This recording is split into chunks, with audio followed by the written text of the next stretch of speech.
What is going on, guys? Let me get everything, the mood set right for us. There we go. You guys hear that? Maybe not. I think that way, hopefully it's loud enough here for you guys. Let's freaking fracking go, guys. Let's get right into it. There we go. I think we have the mood set. What's going on, guys? All right.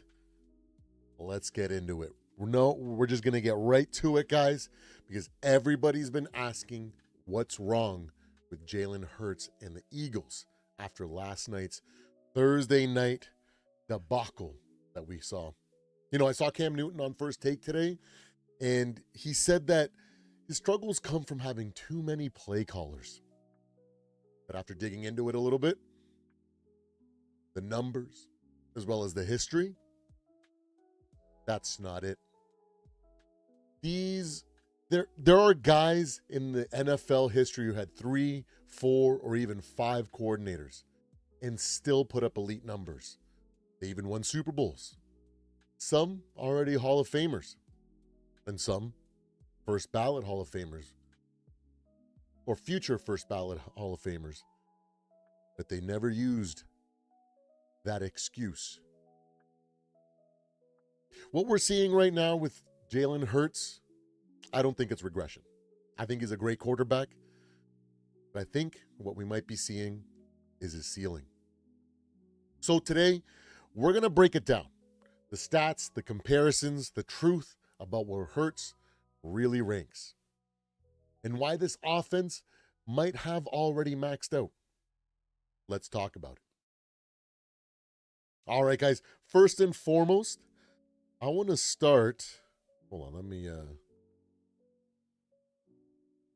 get a window up here for you guys. While I do that, don't forget to hit that like and subscribe, guys. We are on the road to 500 subscribers. I hope to be there by the end of the calendar year. Hoping to be a positive, out-of-the-box way of thinking, giving you guys a different perspective to kind of counteract the negativity that we see every single day on mainstream sports talks and some of the big channels. Here we go. Now let's find, here we go. First Take. Let's shrink that down. We can hide this now. Let's crop just a little bit here so it's easier to see or better to watch. Here we go, guys. I want to start by listening to what Cam Newton had to say. So let's get right into it. Let me actually mute the music. Let's get right into it, guys. Come on. Welcome to this Friday edition of First Take is Viernes. I'm MJ Acosta-Ruiz. We've got Stephen A. Smith, Cam Newton, and Ryan Clark all in the gang today. Hey, before we get started, let's have a little moment of laughter here. Why is it that always Cam Newton looks like Django or freaking like your freaking auntie that's got all this crazy stuff on, man? Bro, Cam, man, I get you want to be an innovator in fashion and whatnot, but bro, I don't ever see it, man. You look ridiculous to me. You guys let me know in the comments or the chat what you guys think of Cam Newton's attire. To my boys. Okay. What up, my guy? To my boys. To my boys, good morning. To MJ, como está? Muy bien. Buenos dias. He's in the Miami vibe. Full force. Stephen A. is not Dominican, guys. Like we Have we done the ancestry? But Juvie is. My boy Juvie is. Remember that, Austin? My bodyguard. That's right. Plenty Dominican for all, okay? Let's go. Let's dive right into that Thursday night upset. Craziness last night. All right, let's fast forward to where we got. The Giants took take ownership for it. We're here. yesterday trying to dissect. There we go. Let's hear what Cam Newton has to say about Jalen Hurts and the excuses he's about to make for him. his portion of this. But Cam, how much blame? And first and foremost, I want to give credit to Jalen Hurts for taking accountability. That's like what a leader's supposed to do. You're not supposed to throw your team under the bus. And because that sows kind of like distrust amongst, it kind of like starts putting like wedges in between teammates, and then the locker room starts to splinter. So I really like what Jalen Hurts has done here. Me personally, I think he's a great quarterback. I don't know if I feel like to me the jury's still a little bit out when it comes to Jalen Hurts. I feel like he's a great quarterback, but I just don't know if he's going to elevate to elite or even legendary status, right? So I think he's well above average. I think he's a great quarterback, like I'm saying. So I want to say that, and I think that comment right there and what he said in the post game presser really showed that. Is on Jalen Hurts for this loss. Well, I don't think it's too much on Jalen Hurts than it is to Kevin Patullo. I mean, in any type of dynamic with this, you don't want to make matters worse. Nobody wants to play the blame game, but we have to play the accountability game. And when I look at Jalen Hurts' career, the thing that he has not openly said but needs to be taken into consideration is Jalen Hurts, out of his years in Philadelphia, has had a different signal caller in the last 5 years. When you look back, Kevin Patullo this year, Kellen Moore last year, John Brian Johnson the year before that, and it's changing. Hey, remember in yesterday's hot take review when we were talking about Colin Cowherd and how he just has to preface his takes in order for him to have a leg to stand on? This is what happens when you take superficial takes, when you freaking don't really dive in and get the full range of context, especially in comparison with the history of the NFL and other quarterbacks that kind of are similar to him. So keep that in mind, because I feel like it's his downfall. Changing. When I look at this type of dynamic, when you look at Kevin Patullo's kind of history of play calling, this is his first time calling plays in an actual game for an actual team. Now, that doesn't mean you haven't assisted in gameplay strategies, game planning, or designing plays or whatever, but it's a little different when you have the opportunity to call the actual play in real time.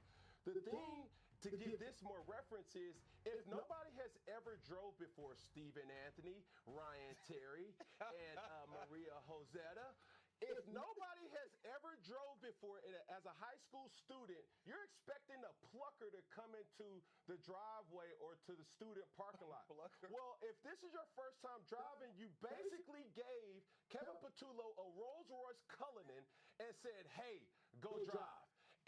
Hey. Man, Auntie's freaking trying to freaking build a case here, but he ain't got nothing to stand on, bro. Okay. Just because let's look at his analogy. A first-time driver is gonna struggle or whatever, this and that. But you know what? I don't know about you, but to me, driving came naturally. I didn't have to take my my practical test multiple times like a lot of people in my class did. I didn't have to. Some people are just given talents in order to be good at certain things. It's clear that Jalen Hurts does have the talent, because in the research that I found out, I'm going to disprove what he is saying here, because it makes almost no sense when you look at just Jalen Hurts' history. So we'll let him go, because guess what? Some people out there, sometimes they're just so natural that even on their first day or first week of having a driver's license, can be out there in a Lamborghini or a race car or whatsoever. How about all those kids? You know what just popped in my head? You've seen all these videos of like young kids that are doing like soapbox racing, or they're doing like those like miniature Formula One freaking racing, or even like go-karting, and they're top tier, and they're not even of driving age or of driving license age. What do those kids? What do you say about those, Mr. Scam Newton? Good Lord, man. Because oh man, this is what you have to do when your argument doesn't have a leg to stand on. One, you have to preface it with something that kind of makes you go, oh, okay, well, yeah, his point does have some validity. Or you use wild, funny or extreme examples in order to give yourself some footing, to make you laugh and not really question what he's saying. So, Cam, man, come on. Scamming in the NFL and now scamming on the airwaves. Let's hear what you have to say, though. He's been underperforming all year, but now teams are not bailing him out in the last 2 weeks. Now things are getting exposed, and it's going to get extremely interesting in Philadelphia moving forward. Well, let me say this. First things first. That is, we're not going to go into Stephen A's because they kind of all piggyback off their same thing, and they're basically saying the same thing. But yeah, guys, let's really dive into it, right? Let's really dive into it, right? Cam Newton blames his offensive struggles on too many play callers.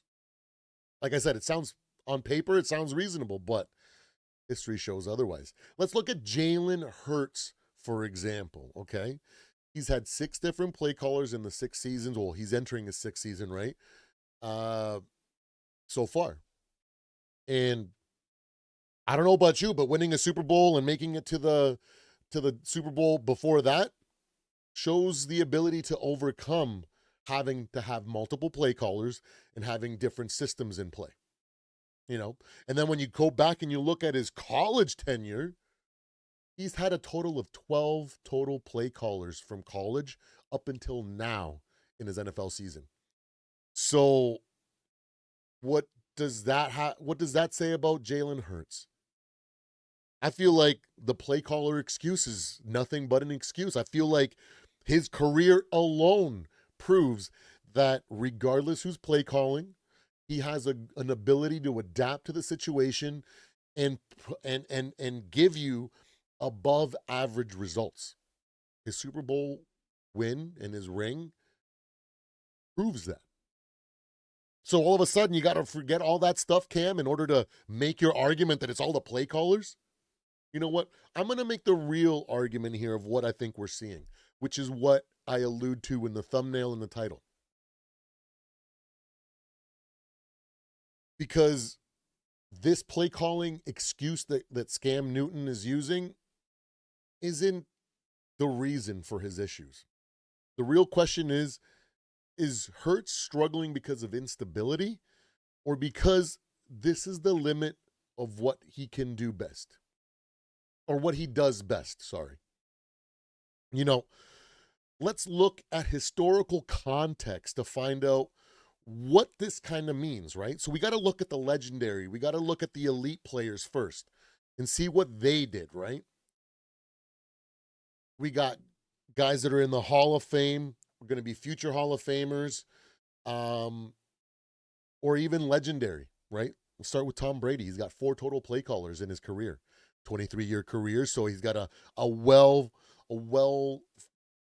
flushed out sample size for you to draw upon.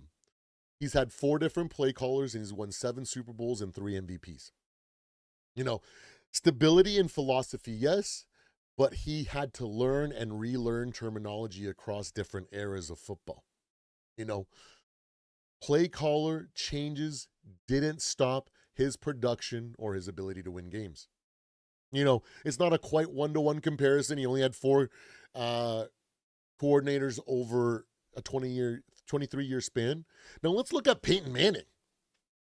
He had Tom Moore, Clyde Christensen, Adam Gase, Rick Dennison, Gary Kubiak.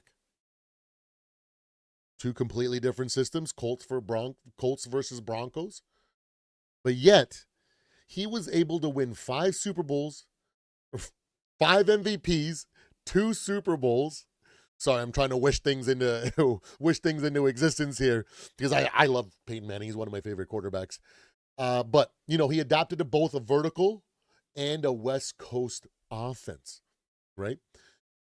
The moral of his career is that great quarterbacks translate systems to fit their strengths. I think that Jalen Hurts already proved that from the college level up until now. 12 different coordinators. He has definitely been able to translate those systems, those play callers' philosophies, and made it fit to his strengths. That's why he's been so wildly successful in his short 6-year career, or going into his 6-year, 5-year career in 5 years. Like, bro, if that isn't enough to debunk Cam Newton, scam Newton, I don't know what is. But let's keep moving. We got Aaron Rodgers, Mike McCarthy, Matt LaFleur, Nathaniel Hackett, Adam Stenovich, back to Hackett, and now Arthur Smith with the Steelers. He went from a static West Coast to a motion-heavy Shanahan scheme with the Matt LaFleur because he is part of the Mike Shanahan tree. And he's won back-to-back MVPs. He won a Super Bowl. He adapted and elevated, right? Think what you want to think about Aaron Rodgers and where he has in his career. He has done that throughout his tenure.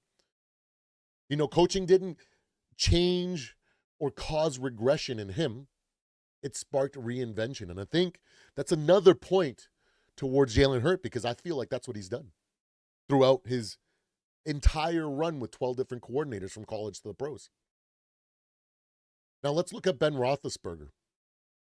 5 offensive coordinators: Weisenhunt, Arian, Haley, Flick, Feichner, Canada, right? 2 Super Bowls.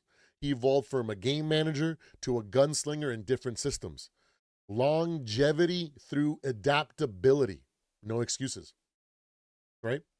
Now I want to throw Patrick Mahomes in there, even though, you know, he is in that elite stat. He's more of like a future Hall of Famer, but in that small time, he's had changes, you know, from Bieniemy, from Reed to Bieniemy to Nagy, right, and back.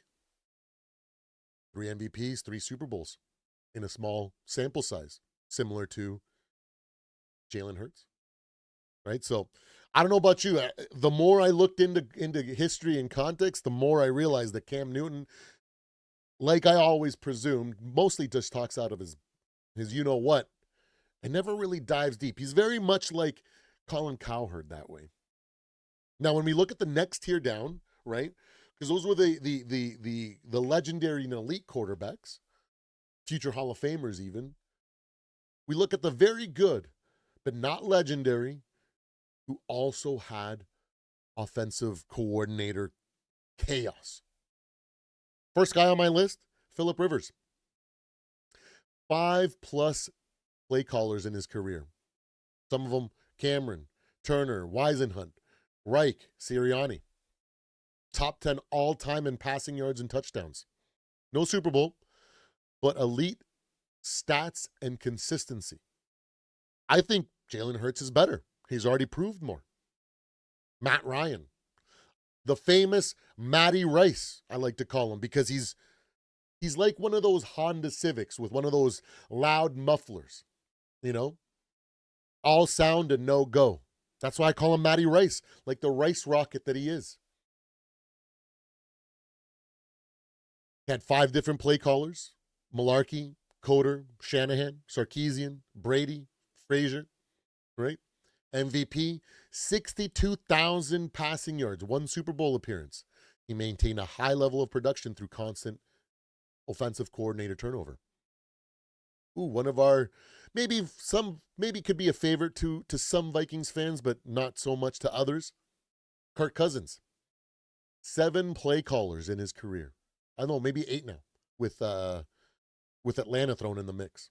Shanahan, McVay, DeFilippo, Stefanski, Gary Kubiak, and Clint Kubiak, and then Kevin O'Connell, and then the offensive coordinator for the Atlanta Falcons.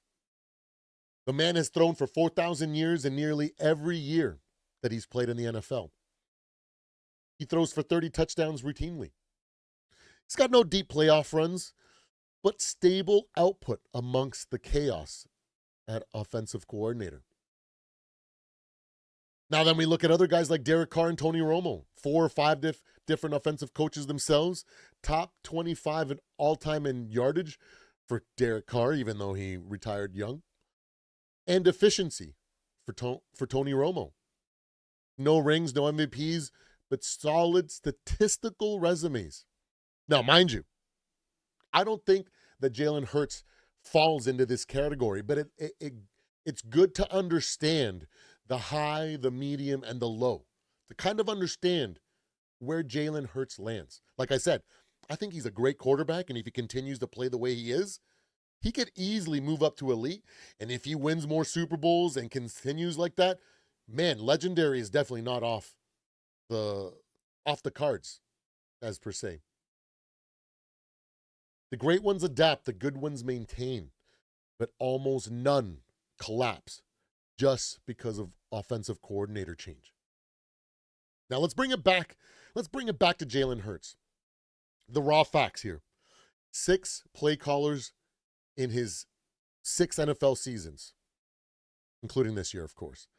12 overall, including his college career.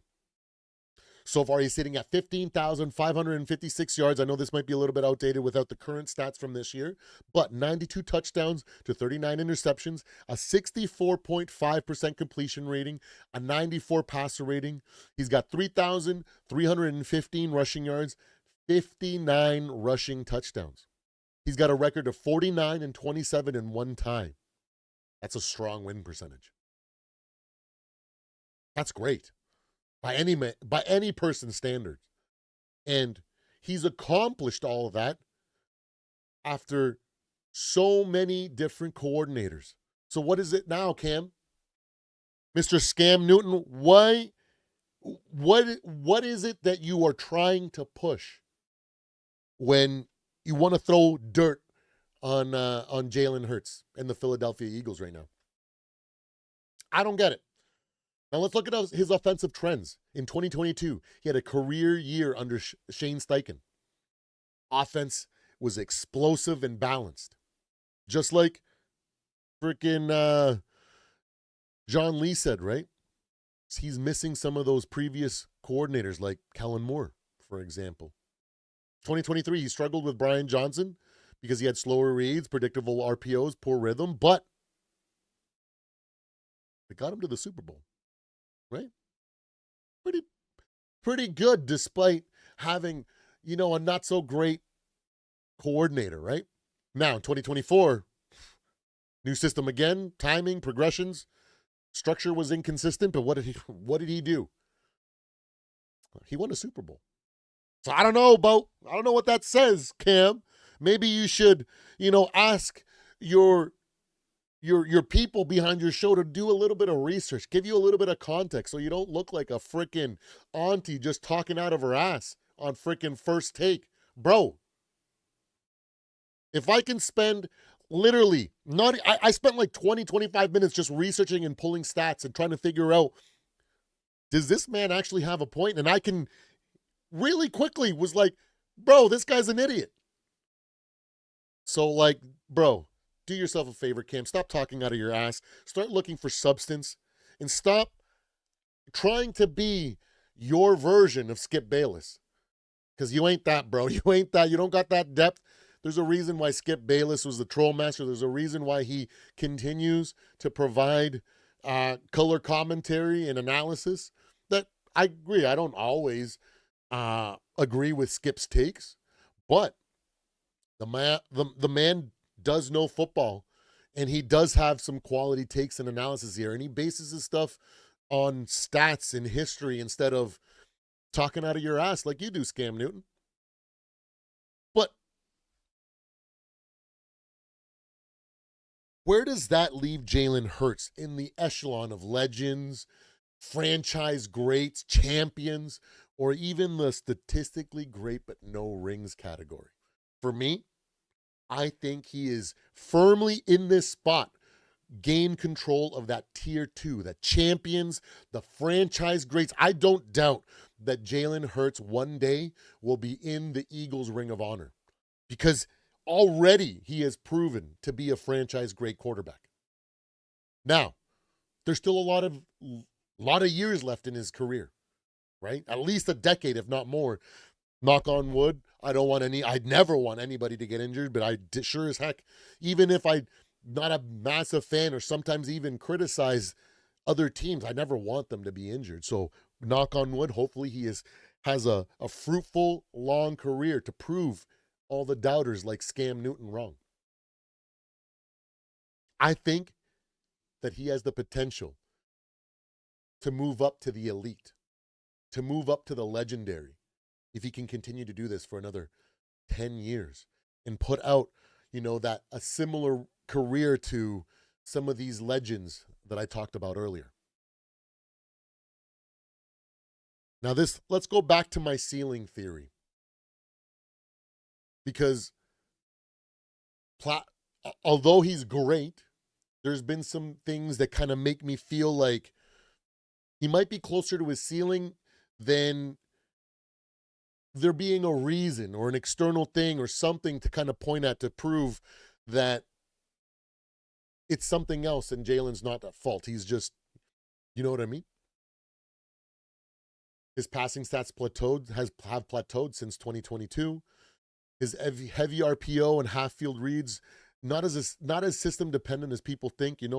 Rushing production high, but creates durability concerns. The possible truth: Hurts might not be regressing.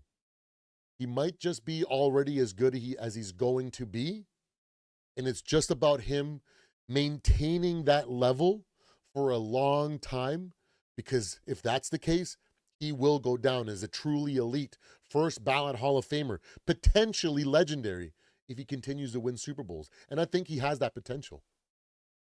But just like others before him that had ceilings, it's all about what you do with your skill set.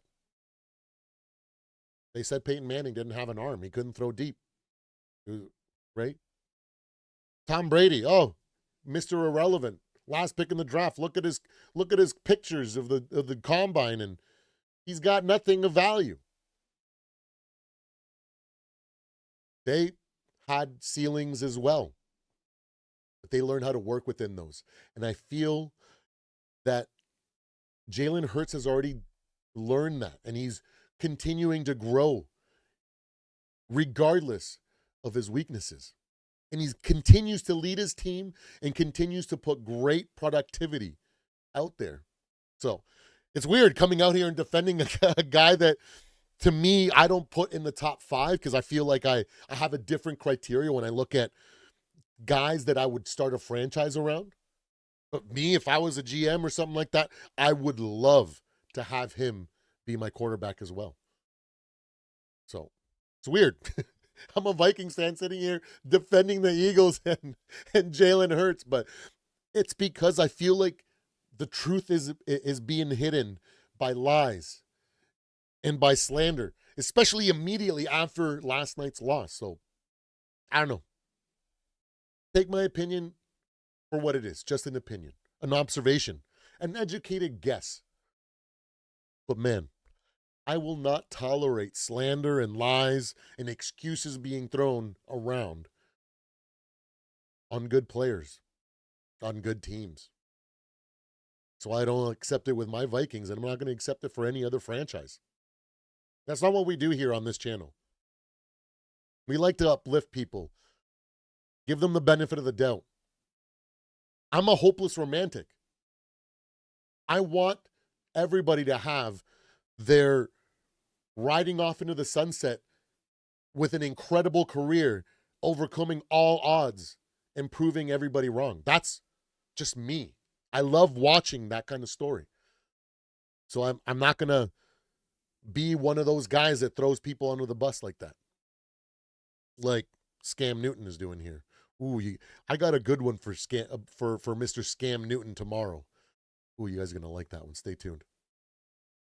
Now, history shows great quarterbacks don't crumble because of offensive coordinator changes. They transcend them. Hurts has already had enough play callers to prove adaptability, yet his efficiency hasn't improved. That's okay. He's elite when things are on script, but limited when forced off script or deep in progression. The offense might not be broken. It might be revealing his limits. But I believe that Jalen Hurts, regardless of the ceiling, if it is showing, I think he's still already a proven winner, a franchise great, a future Ring of Honor inductee for the Eagles, because I think he's a great quarterback, and it's just amount of time in the development of his career. I mean, the journey of his within the NFL to prove what I think I already know. But this man's a great quarterback, and I'm not gonna stand for slander like this. This is why we're making this live. This is why I wasn't even gonna go live before my 4:00 today, but I felt so wronged on his behalf that I wanted to come up with some sort of different alternative or different solution or different perspective without throwing freaking dirt or shade on Jalen Hurts. The man is already proven to be great. Let's be real. So Scam Newton, man, really look inward. Figure out what you're trying to do. Because when I watch your show or even try to watch clips of your show, bro, it's almost unwatchable. It's, oh man, for anybody that isn't like a Scam Newton fan and doesn't like his style of talking or whatever, it's literally unwatchable. His takes are just hot garbage. It's all just biased skepticism and what he thinks is right without even looking or diving deep into the facts, which really drives me crazy. But anyways, you guys let me know in the comments. You guys let me know in the chat. What do you guys think of my analysis? Am I right? Am I wrong? Do you agree that guys today like Scam Newton or others, Colin Cowherd, I think he did. I did watch the beginning of his show before I went live, and he was throwing a lot of shade towards these Eagles and Jalen Hurts. So you know what? I'm not going to be that guy. I'm going to try to offer a different perspective, a different outlook, because this guy's clearly great. And to give him excuses like that or whatever, throwing shade is just unacceptable to me. So thank you so much for everybody that hung out here. Samuel, Mr. John Lee, all you guys that are awesome, that are always here. No MJ today. That's weird, because he was here like so many days in a row. Maybe he missed, because this isn't my regular time. I just couldn't stand for this blasphemy being thrown on the airwaves today. Good teams suffer bad losses too. Like, come on, guys. Let's remain a little bit objective. I hope you guys like my take, my perspective, my analysis on the situation. Don't forget to hit that like and subscribe. We are on the road to 500 subscribers. I think I'm going to start doing more lives like this that aren't just exactly Vikings talk, because whenever it's a really passionate topic and I need to come and give a different perspective, I think I'm going to take it. I hope you guys like what you guys saw today. Eagles fans, freaking Vikings fans, any fan that's coming in here to see if I'm just going to dunk on Jalen Hurts and provide excuses. No. That's not going to be me here. It's not going to be this channel. So you can always expect a good, positive outlook, an outside of the box way of thinking, research-based argument always on the Purple and Gold Bar Show. Thank you so much for joining me today, guys. I cannot put into words how much I appreciate you guys tuning in, listening to me rant and rave and making a fool out of myself out here. But I really appreciate you guys all, and I want truly the best for everybody, even those Lions fans that I really go hard against in the comments. I only want the best for you, except for when you're playing my team. At that point, I just don't want any injuries or anything terrible happening to your team, because I hate injuries. Oh my goodness, I just hate them. I don't want to see people get hurt. I want to see people succeed. And so, thank you so much, guys. I love you guys all. I'll see you guys in the next one. Take care.